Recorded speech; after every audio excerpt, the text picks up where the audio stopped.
Welcome, everybody. This is episode 7. Episode 7, can you believe it, right? Of the Learning Curve podcast. I'm here. It's Justin Hamza Tyler, your Director of Admissions and Marketing, here with a special guest, an alumna of NAISAK, a recent alumna of NAISAK from last year. Before we get into that, we want to thank everyone who subscribed to our YouTube channel, who subscribed to our Spotify, who's checking us out audio and visual. Really appreciate your support. All we ask for you to do is pay your tuition by sharing the content, right?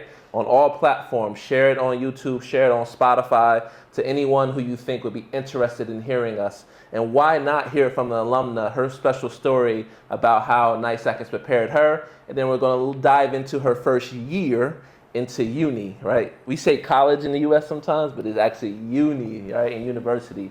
So without further ado, I want to introduce our special guest here.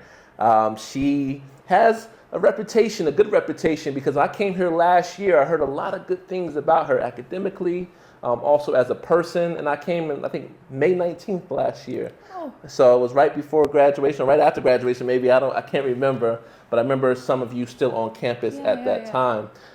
So without further ado, Miss Sarah Mendoza in the building. How you doing today? I'm good. I'm good. How are you? I'm all right. Not too bad. Not too bad. Happy to be here for this Sunday. Happy to be here. Me too. All right? Happy to be here. Definitely, definitely.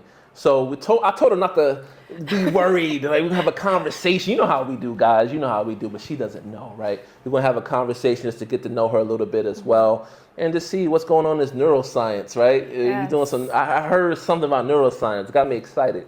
So we'll dive into that. But first things first. Talk to us about your background, who you are, right? And we'll start from there. Then I'll have some questions for you. Okay, so I grew up in the Philippines, was born and raised there until I was about 8 years old. Okay. And then I officially left for Qatar when I was, 8. And Okay. started here at NAISAK in year 3. And I've been here since. All right. Haven't left, just here. That's all good. So you've been here for a pretty long time. Very long time. Okay, so when you transitioned from the Philippines to Qatar, talk to us about that transition. Do you remember, moving, homes, packing up, meeting your first new friends here? Do you remember all of those things? Well, before moving, I actually came to visit Qatar often because my dad was here. I came with my mom. And I remember it was just kind of natural to be here. When I was year 3, I was like, oh, they're so excited to start a new school. But when I finally started at NAISAK, I realized the big difference between the 2 schools I went to in the Philippines and here. Okay. It was so much more relaxed, and the teaching was fun, and really it catered to the students. And I was really surprised. I was like, wow, this is so new to me. And seeing all the different cultures and nationalities, I was shocked. I think the only country I knew of when I was that age was Qatar and America. Okay. Yeah, because of all the shows Shout I out watched. to America, salute. And the move wasn't too bad. It was very easy to integrate because I met so many good people, and my teachers were really kind. Yeah. So when you came here, we know we're always going to meet new teachers, right? New students or your peers, correct? So talk to us about the first teachers you met. Okay. How did they make you feel? And even some of the students that maybe you still are in contact with today that made your life and transition here better. My first teacher in year 3, her name was Miss Gonzalez. I don't know if you've heard of her. No. She became the head of secondary later on in my school career. She was French, so she was kind of strict, almost uptight, but she was really, really kind to us. She helped instill in our little year 3 brains discipline, which is crazy in year 3. And she was a really good teacher. She helped us develop learning strategies and always self-reflect, which was really good. Helped us in secondary later on. Yes. We always remembered what she taught us. Also, my year 6 teacher, Mr. Livesley, he was really nice and kind and always supportive. Right. All my primary teachers, they were really very supportive throughout primary, which was, it really left an impact on me. But later on in secondary, I think Miss Campbell. Yeah, of course. Miss Campbell, Of course. best biology Shout teacher. Shout out. And Mr. Hawker, I don't know if you met him I heard before. of, yeah. He was my English literature Yeah, teacher for yes. 3 years.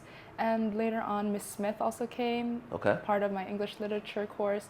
It's really kind, supportive, and they helped really solidify my love for English and biology. Okay, cool.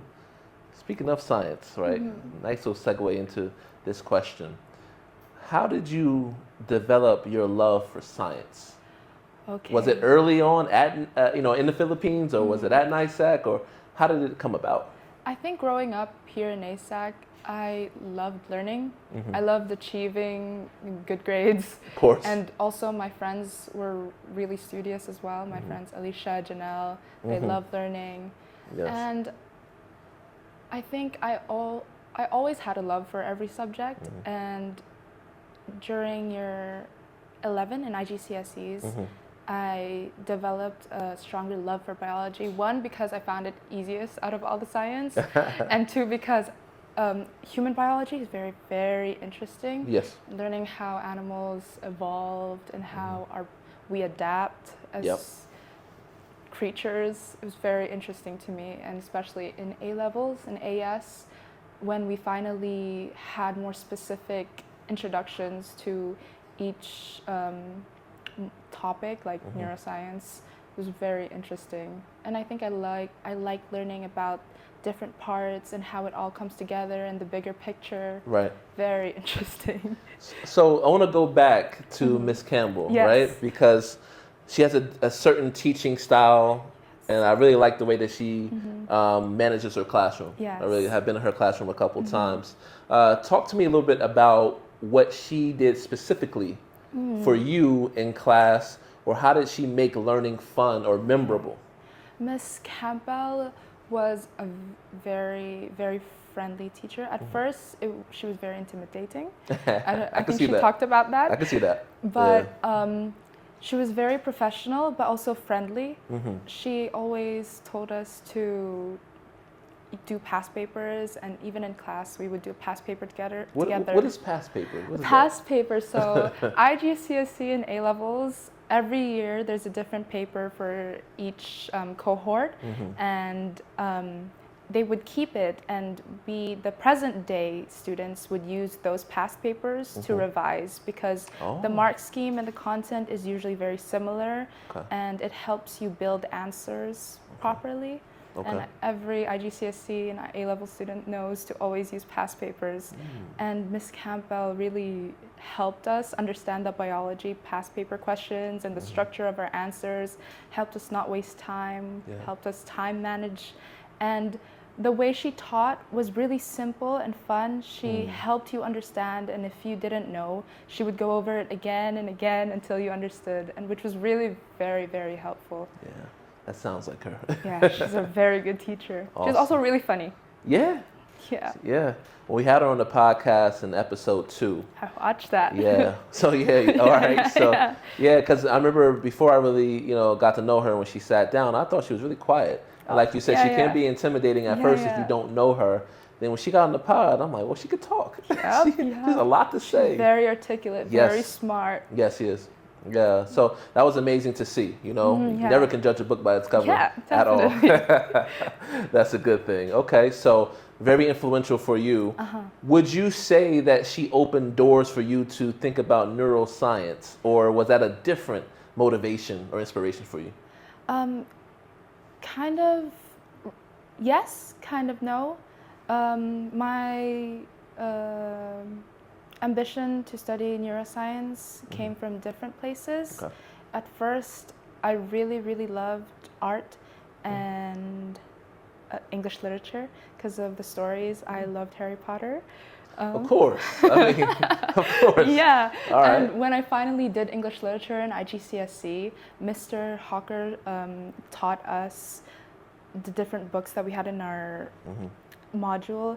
At first, I was scared to read them because they were nonfiction, and I didn't really like nonfiction. Okay. But the more we delve into the world and the meaning of the story and how the author wanted to be perceived, it was really, really interesting, especially psychoanalyzing the characters and relating that to the political state of the era at that time. It was very, very interesting. And so I thought maybe I want a career or to study psychology, but I still felt it didn't feel right yet. So I kept looking into other branches. I loved biology and psychology, and so I came onto neuroscience.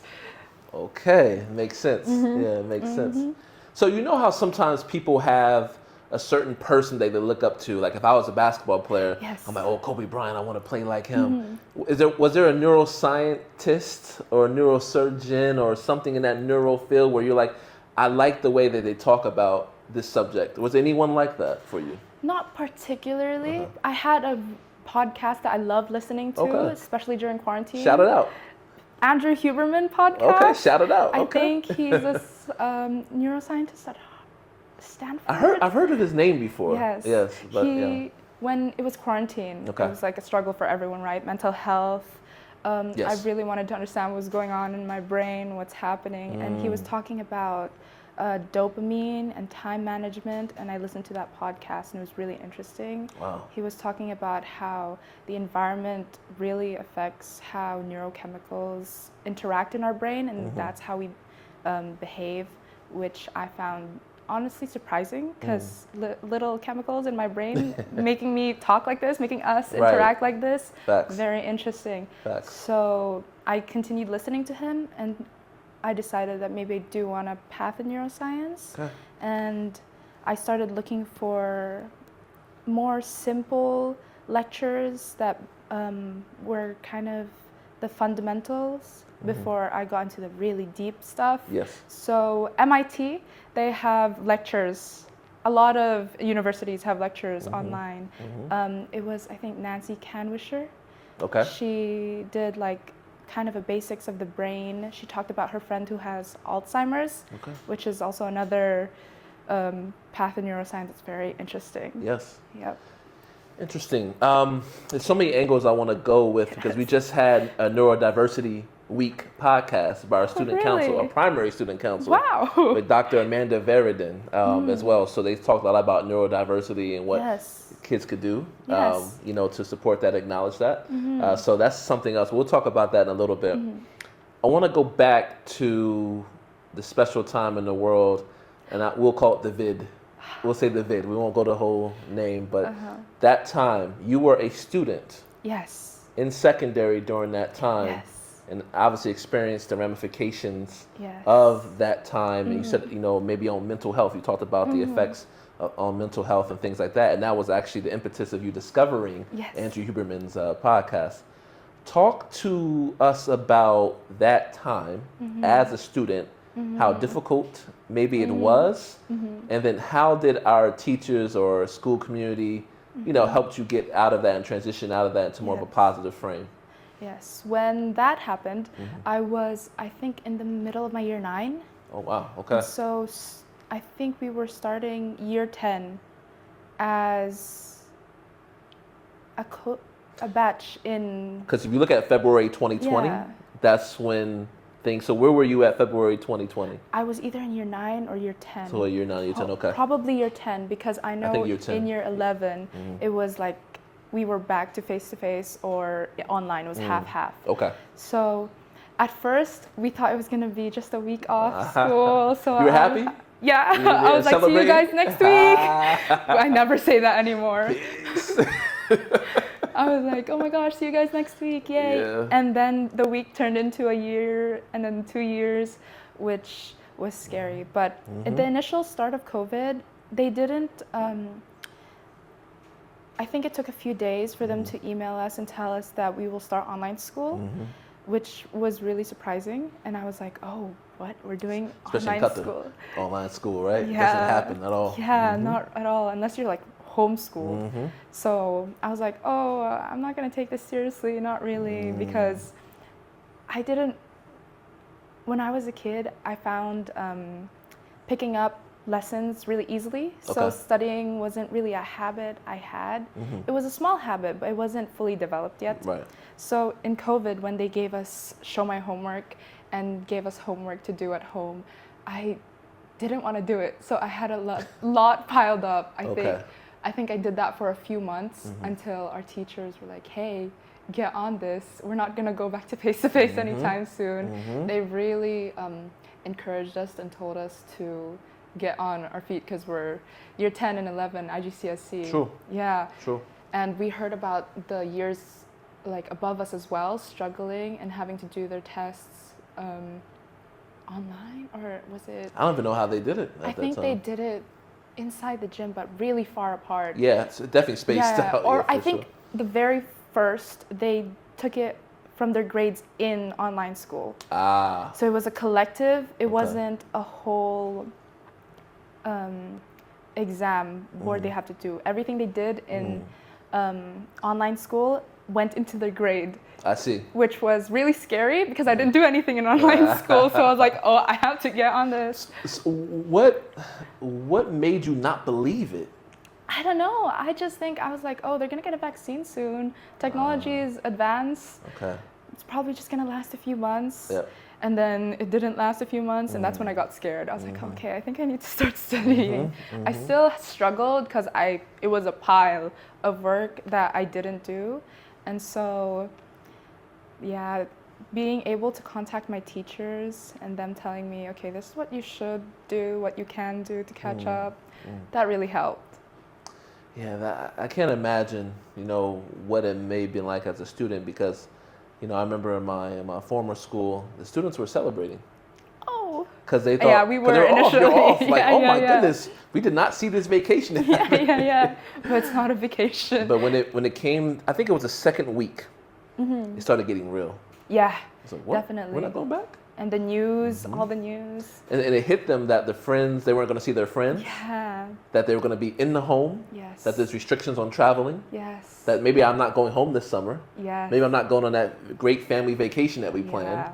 So I think it started hitting our students a little bit like, okay, this is not what I want. Like, Yeah, let's get back. Yeah. Let's get this vaccine as soon as possible, right? So, yeah. So I can imagine how that initially could have felt, and then how it morphed into something that you did not imagine. Definitely. Okay.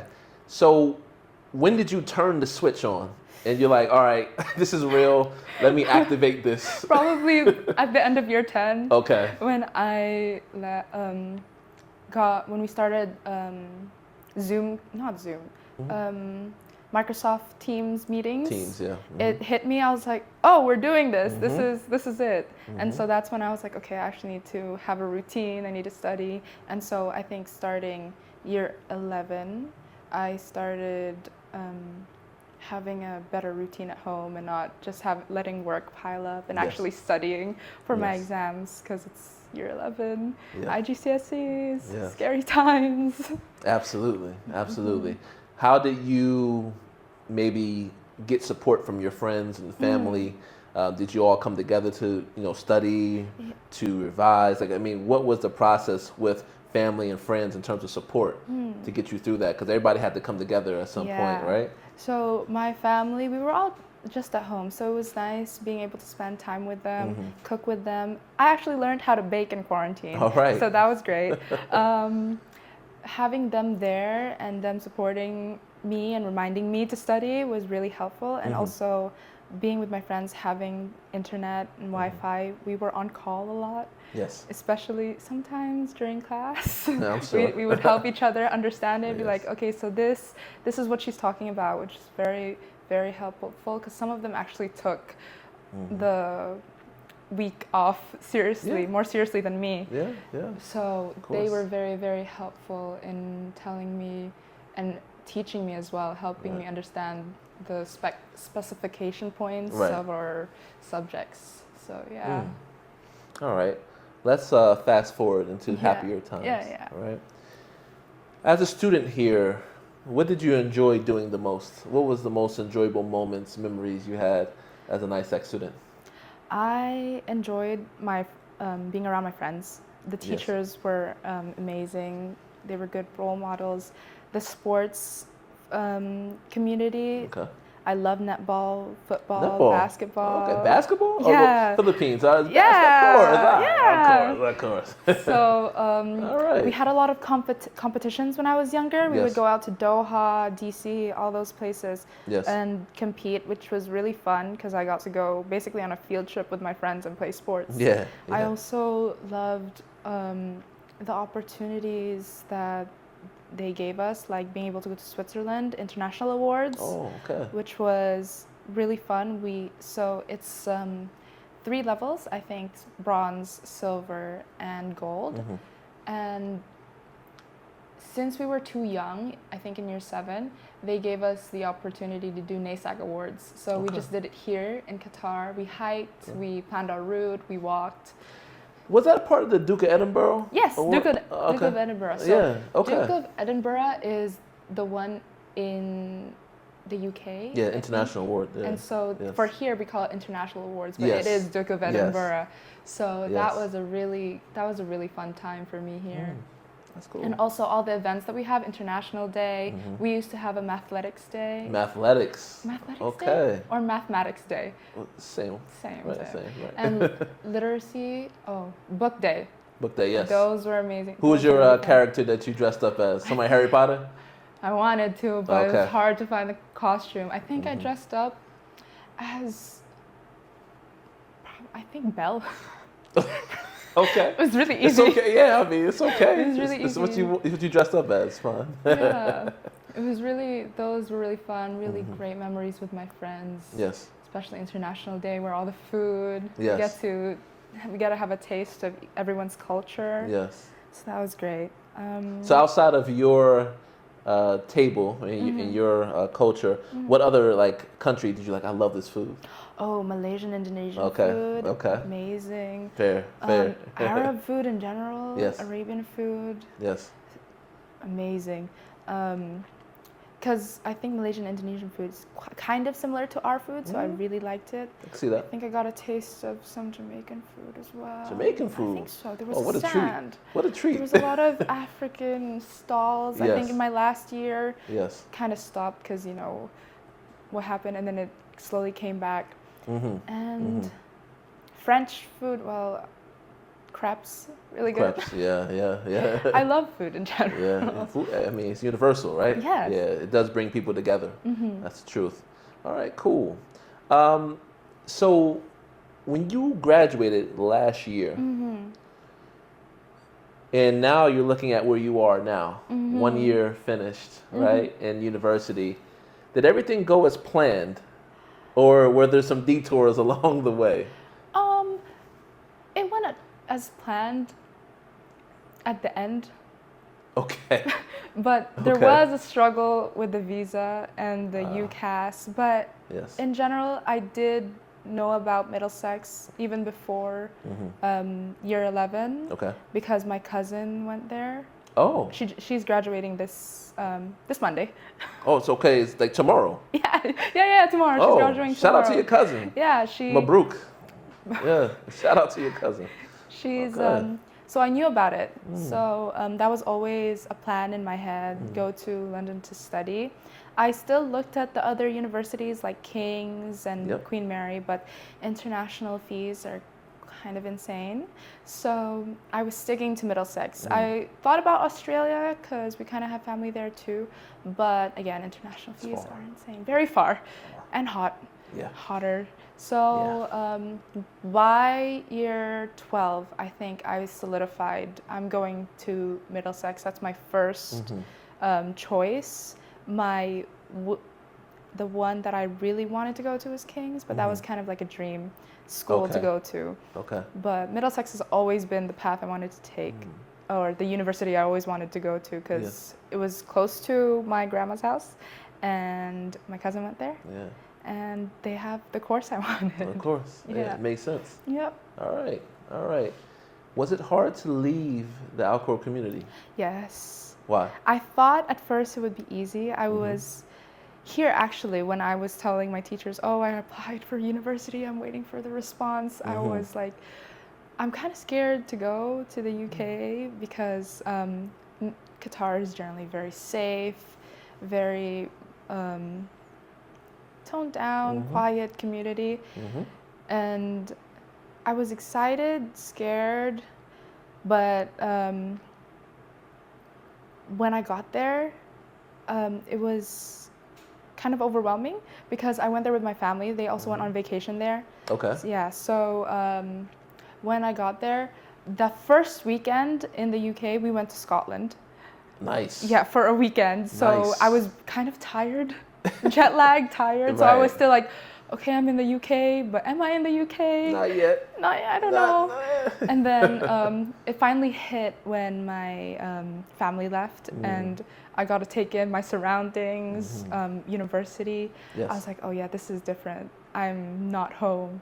So, because I grew up around a really solid or constant Filipino community. Yes, you did, yeah. So not having familiar faces around was definitely hard, especially in winter. I think I struggled a lot in winter. It was dark, cold, not a lot of sunlight. Yeah, and great. It was me, my grandma, and my grandfather just there for Christmas because my cousins went to Japan. Yes. So it was very, very hard to adapt.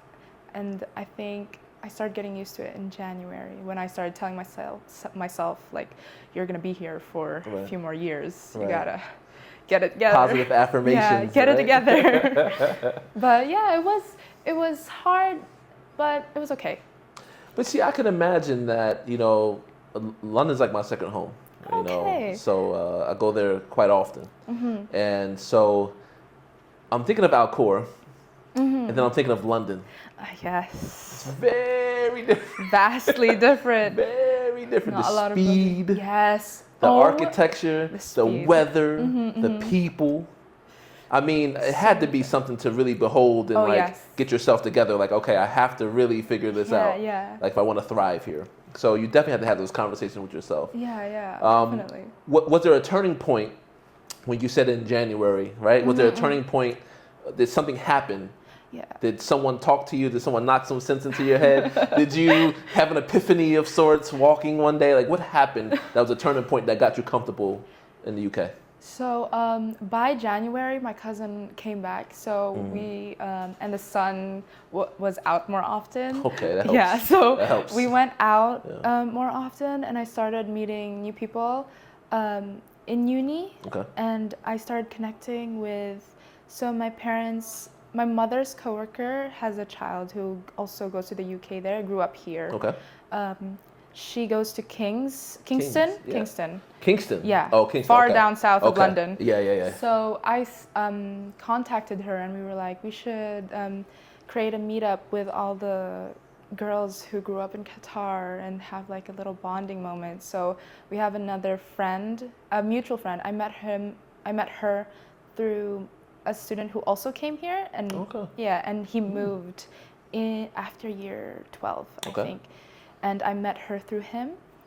And also there's another student from, I think she came from MIS. Okay. She goes to my uni, but she's a year above me. So we connected and we went out together.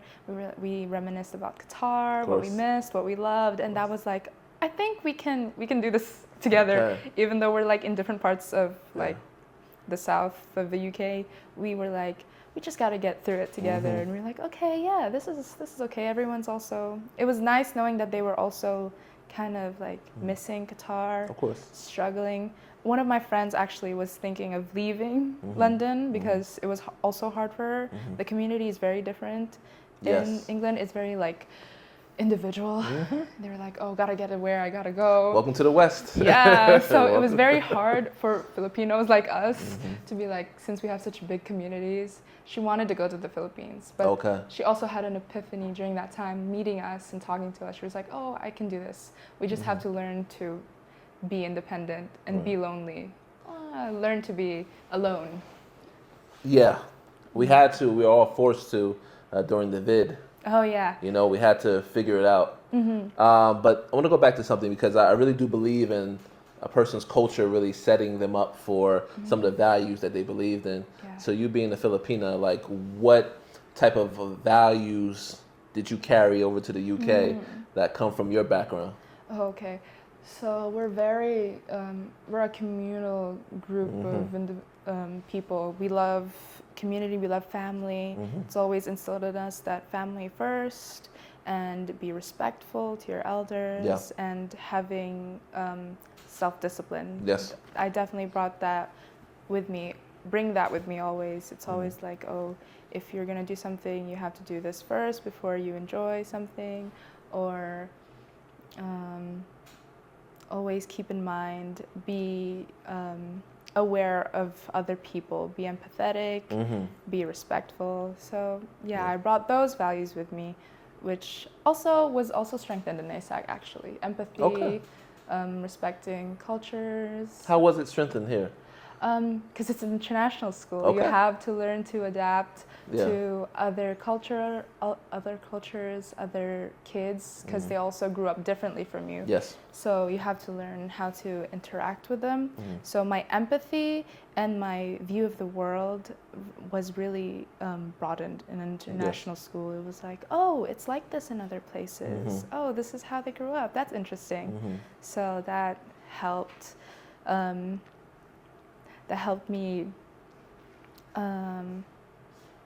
take myself out of the picture and look at the bigger picture and be like, okay, I'm like a speck in the universe.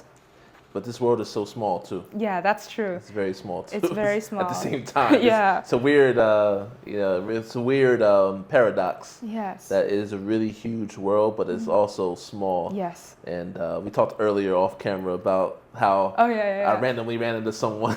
Yeah, that's crazy. Like, why are we both here at the same time? But that's the world, right? Yeah, It's funny.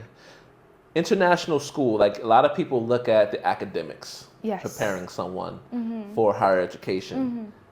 You spoke a lot about it being in an international environment, and you were being forced to have those values because of the different nationalities and cultures. Was that one of the most impactful things of an international education, and that prepared you to go to a school like in the UK? I think so, because our teachers were also very, they encouraged us to always strive to be ambitious, especially Miss Gonzalez.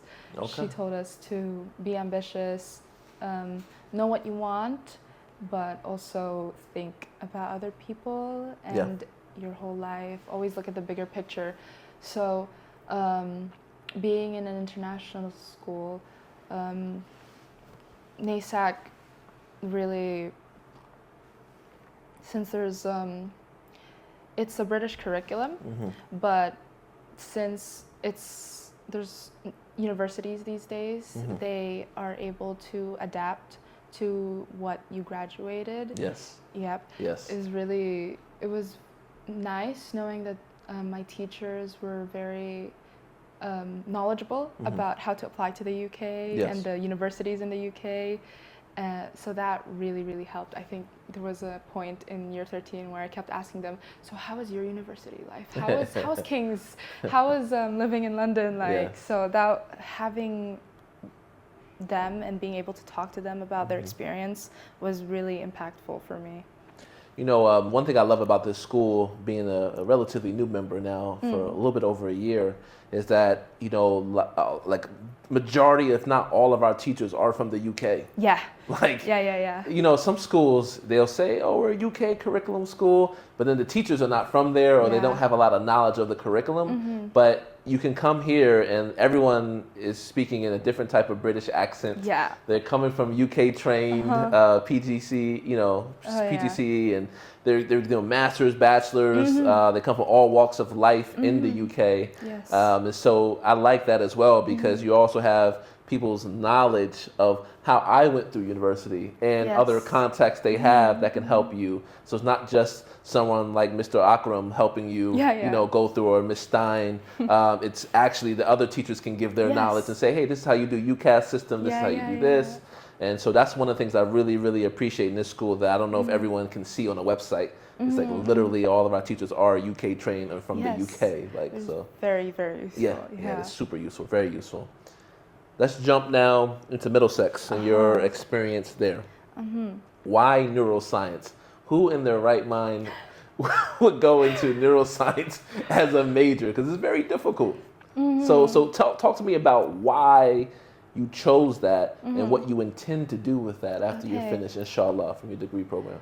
Neuroscience, people think it's just about the brain. Yep, they do. It's actually not. It's very interdisciplinary. There's a lot of things that go into it. There's biology, obviously, chemistry, sometimes physics. There's also psychology and computer science. There's a lot of things that go into Computer what science. makes, Okay.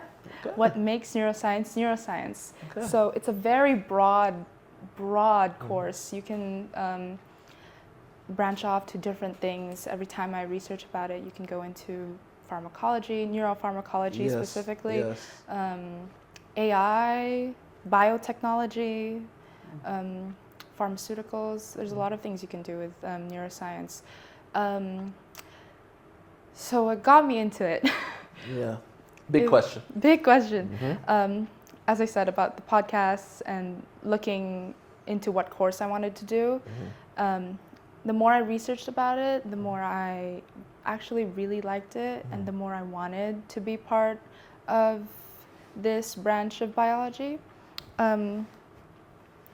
Despite it being about the brain, it really helps you understand yourself and everyone else around you, and also appreciate all the science and the small things that happen, like behind the scenes. For example, the way we're talking, the way we're moving, these are all because of neurotransmitters.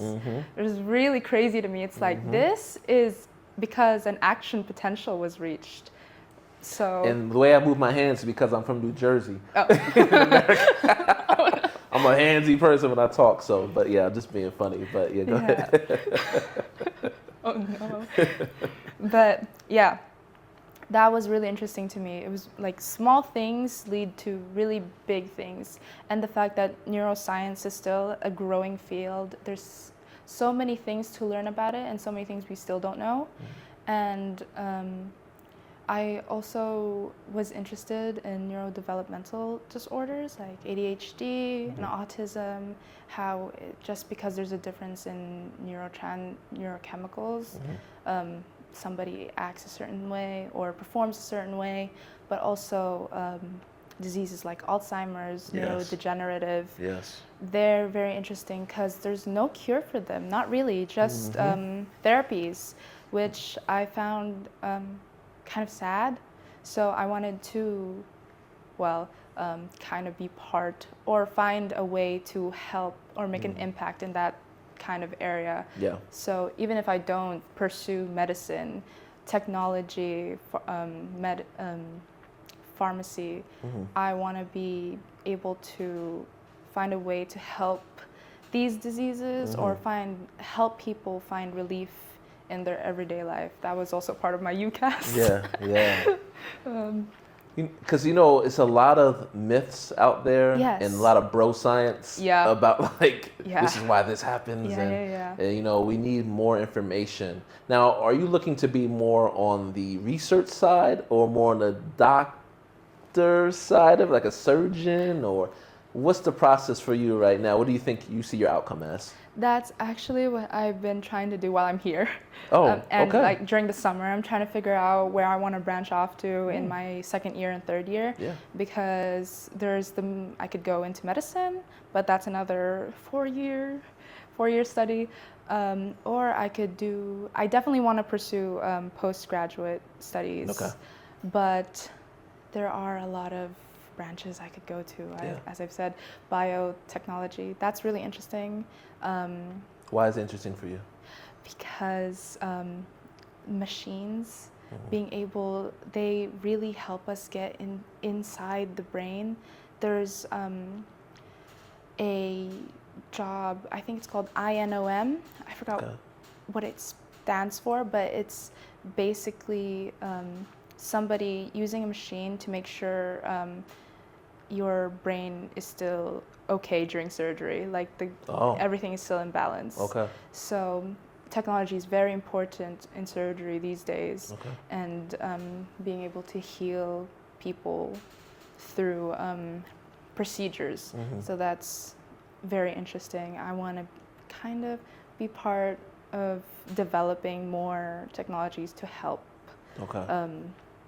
brain stuff. Okay. Interesting. There's also this pharmacy part. Yes. But yeah, there's a lot of things you can do with neuroscience. That's why it's that's why I like it. Yeah. That's why I chose it. Yeah, definitely. I'm just thinking because I had a friend before I was left Qatar about 8 years ago. I had a friend that was going through to be a neurosurgeon. Oh. So that process was a long time. Yes. I think it had to be from like 22 years old after he finished his bachelor's. I think all the way to like 32 or 34, he was Yeah. going to be learning how to be a neurosurgeon. Yes. So last time I checked, he was at New York University, and Yeah. he enjoyed it so much. Oh, that's But really good. it's a lot of things Lot of work. to know. Yes. And now not to just know it, but to actually go in there and with your hands change someone's brain. Yep. It's a lot. It's a Yeah. lot to carry. And I remember him always talking about that, like when he was first starting out, like he was Yeah. so nervous to have the tools in his hand Yeah, to yeah. try to. That's scary. Yeah. I am shaky as well. That's why I'm thinking like, do I really want to go into medicine? There's a lot of questions you have to ask yourself, like, do you really want to interact with patients, or do you Well, want to help patients? yep. Because you can always help patients in a different way by being in a different field. Yes. So I'm still thinking about that, keeping my options open, always researching, Yeah. planning. Yeah. Yep. How's your process like, and while you're home? Like, what are you doing in particular to figure out what that step is for you? Researching on Google a lot, going to forums like Reddit, Right. LinkedIn, Right. looking at alumni, researching, asking professors, my neuroscience professor, what I can do with a degree. There's a lot of people you can ask, there's a lot of knowledge out there. Asking, oh, what jobs can you do with a bachelor's in neuroscience? Right. You can always, that's what I do. Are you chat GBTing? What did they say you should do? ChatGPT, With the curse of our generation. No. With 1 year in university, what should I do? ChatGPT can be useful. We don't really advise. I don't really want to be dependent on it, but it's very useful to be like, oh, can you summarize this, or can you tell me about this job? Right. Can you tell me what it looks like to study for this job, or what my everyday life would be like, or the salary? So that's how ChatGPT can be useful. But don't write your essays with it. Yeah, nah, they're gonna have technology to figure that out too. They already have technology to figure out if you chat GPT'd. Oh yeah. They already have that out there. And also, I think it depends on your age group as well. Like, I'm in my 40s, right? So my age group, I look at it for information. Oh yeah. You know, like I'll say, hey, tell me about this. Oh Like, yeah. You know, where if you're in your 20s, or if you're, 18, 20, in your 20s, people are building businesses. Oh yeah. Right? With Yes. it. Like, they're mapping out everything. They're stacking AI. They're running everything automated. Like, so the younger people use it a little bit differently than some of us older folk. Yeah. But it is useful, but I think you still have to put your own twist into it. And also look at other sources. Yes. Because sometimes there was a time where I asked, so what is this? And it was wrong. Yes. So I was like, oh, this is There's not good. inaccuracies. Yes. You still have to have baseline knowledge to Yes. check what they're saying. And even ChatGPT will say that it's inaccurate. Don't, basically paraphrasing, don't use us as truth, right? Because it could be inaccurate. So it's a machine at the end of the day anyway, and it doesn't know you better than you know yourself, you know? So that's important. All right, cool.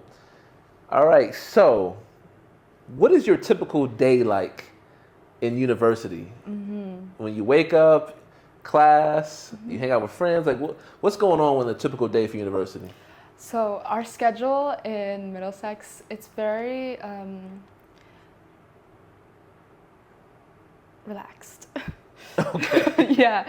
So Okay. I don't know if it's just because I'm first year, but Probably. I think so. Yeah, a little my bit. course is heavy on self-study and also going to lectures. So a week I would go into class maybe 3 times, maybe 4 times a week, and only 1 lecture per day. Okay. So most of the time my lectures are at 10 a.m.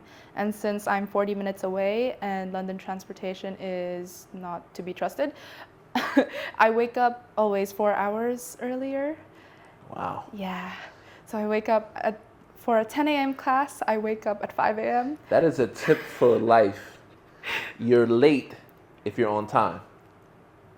You're late if you're on time. Yes, right? definitely. At least be 15 minutes early to whatever you do. Oh, I'm always an hour early for class. See, she was here a half an hour early for when I intended to start this. Because I always do it 2:30. Yeah. So I put 2 to see if Yeah. people come in, but you Yeah. came right before, Yeah. like right when I needed you to come, you were here. And she was well advanced, so you do practice what you preach. I'm really scared of Yeah. being late because Okay. when you're late, you're there, you're heavily breathing, you're anxious, you don't have time to relax. But if you're early, you can always calm down. Right. So I would wake up very, very early, then go into class. I'd be an hour early, so I'd go to the library. I'd print out what we will be talking about in class and read about it for a bit, read what I can do for before the class starts so that I'm not completely lost in the lecture. And while in lecture, I'd take notes, usually lasts 3 hours. 3-hour lectures are actually very draining. It's so much more draining than classes right next to each other. Yeah. It's not like in high school. But so after those 3 hours, I might have a lecture after or a seminar, or I could go home. Sometimes I would stay in the library though and retake notes or do more notes or prepare for the next class again if I have the energy to do so. Okay. But I did join tennis training since I did tennis here and I wanted to continue. You play tennis? Yes, not very well. Basic. Okay. Yeah. I love tennis, basic. by the way. I love tennis too. Favorite player? Coco Golf. Golf is really good. Yeah, shout out to Coco Golf. She's really man. good. Shout out to Coco She's Golf. popping off. She's doing really good. I love watching her. She's so fast. Yeah, she is. Her She's forehand good. is crazy. She's been primed for this her whole life. Yeah, exactly. You know what I'm saying? Like this has been 14, 13. Like she's been primed for this whole life. Which is insane because I play tennis and I'm like, oh no, my forehand kind of sucks today. But yeah. Coco Golf. Shout out. So since I joined that, sometimes I would stay in university, maybe explore the campus, work out at the gym before tennis, or I would go home, have some lunch and study more, or go on call with my family, my friends, my boyfriend. I would like talk to them. Right. Just try to adapt. I think this year I was kind of focusing more on adapting to the environment because what I noticed in the lectures, a lot of the things that they taught us, I've already learned in biology for A-level. So it was Shout out to Miss Campbell. Miss Campbell in the building. Miss Campbell. So a lot of the things I learned, I was just building on it and adding more details to it. So I didn't really have to completely delve into the subject or the modules that much. Even the labs that we did, it was things we did in chemistry or things we learned about or know about. So I was focused on trying to adapt to London. But yeah, so that's what a typical day is. Wake up early, go to class, and then after class, decide what you want to do with your time. I mean, I'm asking you that question because there's shout out to the secondary students in the school because sometimes they're like, Mr. Tyler, when the next podcast is going to come out, you know? And so there are going to be some people looking at this and wondering what university life looks like, a typical day in university. So just trying to give them some knowledge, some sauce about how it all works. Do you have a job as well, or not yet? Or I have a job in uni. Okay, yeah. So I think it's different for every universities since our course is heavy on self-study and being able to have experience. That's why we have a lot of days off for students, especially who have part-time jobs. It's very part-time job friendly, our course. Nice. So the first month I was there, I actually applied to work at Boots and as a Christmas kind of a winter sales helper. So I was working for Boots for about 5 weeks until I stopped. Because during these weeks there was a forum on our university website. I think it's called Handshake. I don't know if you've heard about that. No. It's or unit temps. It's kind of like the university version of LinkedIn. Okay, Yeah, cool, so cool. It's good to know that. All right. Yeah, so we have a thing called student ambassadors, and so during that time we were still applying for it. So I wasn't an ambassador yet. Okay. That's why I kind of worked in Boots. But in January they finally started giving us jobs. Okay. It's not an everyday sort of thing. It's like when there's a job opening, you can apply for it. So Okay. there's a lot of student ambassadors. There's a lot of job opportunities. So we could apply to be a helper on open day, or be a tour guide for the accommodations, or film something for university. It's a lot of different things you can do with it. And Right. I think when I go back, I will look for another job All right, other cool. than. Because, you know, people do Student that a ambassador. lot now. Yeah, like, yeah. that's like a normal thing. Like, I'm weaving in working and then going to uni and all my other extracurriculars, activities, and family Yes. and friends. So, all right, it's cool. I just want everybody to know how it works, you know, Yeah. because it's good to know how you can balance all these things. Mm-hmm. All right, we're almost done our initial segment, right? And I always end with like 5 questions that are random. So I have one last question before we get to those last random questions to get to know you a little bit better. Now that you have 1 year under your belt Yes. in university, you've graduated from here. What would you tell your younger self in secondary if you had to give one piece of advice? What would you say to your younger self? One piece of advice, study. Keep studying. It's not a 1 week break. It's a year break. You have to focus. Yeah. I think that's the one thing I Yeah. guess kind of regret about secondary. I Yeah. wish I focused more when I had to. Okay. But other than that, always keep your community with you. Always interact with your community. Have fun. Focus on your family and friends. Yeah, have fun. I like it, have fun. Don't take Yeah. being with your family for granted, because I got really homesick. Facts. COVID, I was by myself Oh, that's dealing with it. So that tells you a little. I can't imagine that. Yeah. I was with my family and struggling. Yeah, I grew some armor for sure, for sure. That's good. So, you know, definitely if you have your family and everything like that, they're not always going to be there forever, you know. Yeah. So I agree with that as Yeah. well. All right, cool. Got 5 questions. Okay. Nice questions. Typically, you would answer these pretty quickly. Okay. But it's a chance for people to get to know you in a different way. First one. If you had to eat only one food for the rest of your life, what would that be? Can it be like a meal? Yeah, why not?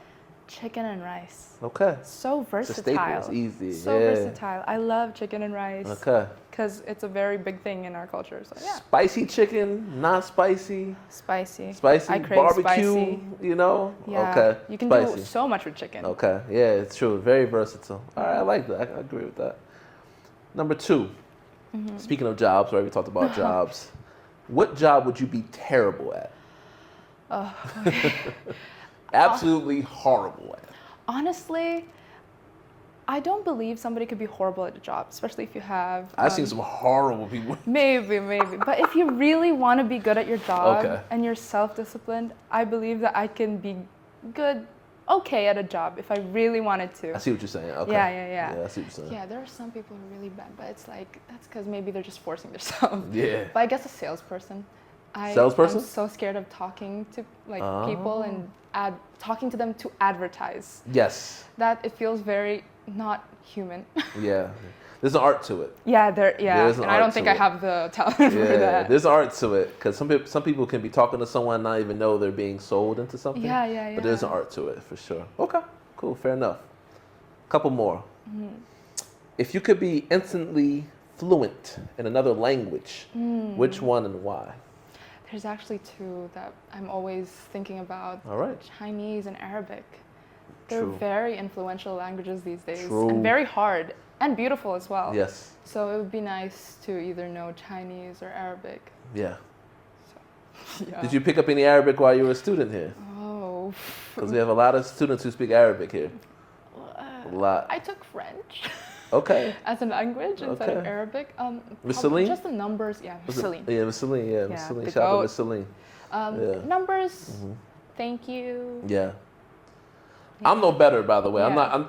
Yeah. I know. I'm not gonna say any I'm no of them better. Like because my pronunciation is. right. My I pronunciation can't do the is throat thing. yeah. My pronunciation is not good. I memorize a lot of things, but my pronunciation is very American with it. Let's put it like that. So I'm with you on that. A lot of things students say, you pick up what they say. You know? Absolutely, Yeah. absolutely. You hear some words all the time, right? Yeah. So, all right, cool. Two more. What law would you create if you ruled the world for a day? I would make it a law that we have 3 weekends off or 3 work days and a half. So we have 3 weekends and a half. Okay. So less work, more balance. Yes. Okay. I believe in balance always. Okay. Balance is good. Yes. I could vibe with that. I always wanted to do 4 work days, but you could choose the hours. Oh. So maybe I want to do 12-hour days for 3 days and then do 4 hours on the 4th day. But having the ability to get my 40 hours done within the 4-day span. Yeah, that's still good. I'd much rather do 10 hours for 4 days straight than do, 5 days 40, a week, 2 weekends. Right. I completely agree. You know what I mean? So if that was the case, and I think there are some companies that do offer a 4-day work week. Yeah. In some professions, like if you're a pharmacist, you have shift work and things like that. So there are some things out there. But I always believe I got 40 hours, so why do I have to be for 5 days? Yeah, exactly. But I think everything's tied to like, okay, you go to work, your kids go to school, and everything's tied to like the 5 days school. Yeah. So a lot of that's tied in. Definitely. Yeah, cool. One more. What's something people would be surprised to learn about you? I'm not a very surprising person. I'm not gonna lie. I am what I am. I'm what I show. There have to be some type of talent or skill or personality trait that people don't know about you. I was supposed to be named Hannah Gwyneth. Okay. My name originally before Sarah was Hannah Gwyneth. So who had the veto power? My mom. And called you Sarah? My dad. Yeah, okay, dad. Yeah, okay. and my mom was like, okay, fine. Okay. Because my mom, I think it was my dad who wanted Gwyneth. And my mom wanted Hannah, but then they decided, okay, maybe that's a bit much. Right. Yeah. Yeah. So that. Interesting. Okay, cool. That concludes our time. Did you have fun? Yes, I actually did have fun. Yeah. Thank you. Well, I'm glad you did. And how does it feel to come back to your campus? Is it different now? It's the same and just a little bit different. Just a little bit just different. A little bit different. Okay. Yeah. I think next year, if you come back, it's going to be even more It's going to be even more different. Yeah. The campus is going to look a little different. Yeah, it's going to. This is different. You weren't. This yeah, wasn't this here. is different. This actually wasn't here when you were here last year, right? Yeah, so that's the thing. Okay, cool. It's always good to be back in Alcor, right? Yeah, definitely. Slow. Yeah. Peaceful. Yeah. I love Alcor. Me too. I like the peaceful nature of it. Me too. And I can understand. I like the people here as well. And I can understand why there's a love to be back in this type of environment and why this could be a little bit different. It doesn't mean that UK is not good or not. Exactly. But it's just a different feeling. And it's okay to have different feelings. You can still like 2 places at the same time. Yeah. So that's cool. Well, welcome back. Thank you. Enjoy your summer. Thank and I you. hope that you get the answer that you're looking for in terms of neuroscience. Hope that's going to come to you very clearly at some point. All right? Thank you so much. We out. Episode 7 in the books. Ma salama. Peace.